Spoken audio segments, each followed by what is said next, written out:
In this episode we are going to talk about the chapters 1, 2 and 3 in this book, Leadership in Organizations, written by Gary Uckel. Another interesting question in the book is about the difference between leadership and management. It's quite obvious that there is a big difference in being a leader and being a manager, but there is an interesting controversy about how the leadership and management overlap each other. One group, that is fairly extreme, says that you can combine leadership and management in one person. They are mutually exclusive. You cannot be a leader and a manager at the same time. It's impossible. Some people are leaders and some people are managers. They have incompatible values and different personalities. Managers do things right, while leaders do the right things. Leaders are more strategic. They are concerned with what things mean to people, and they try to get people to agree about the most important things to be done. So managers and leaders are two different kinds of people.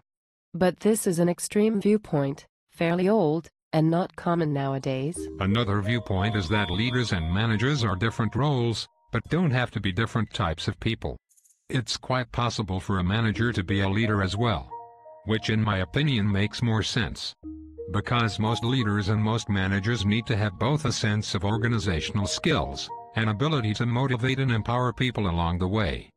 Some important researchers are mentioned in the book. Mintzberg, who talks about 10 managerial roles.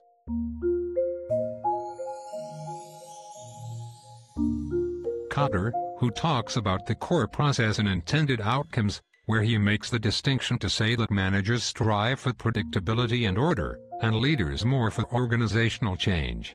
So that's a nice definition.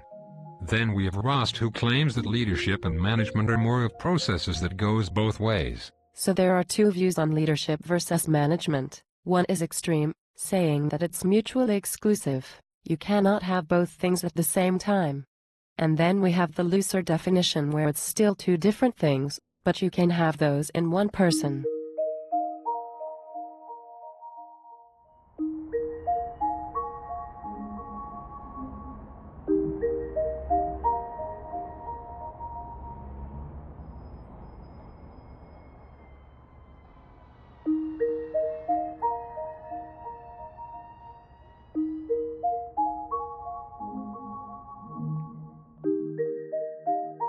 As you have noticed, it's quite hard to make a distinct definition of leadership. A part of the explanation might be the large variety of viewpoints and approaches in leadership research.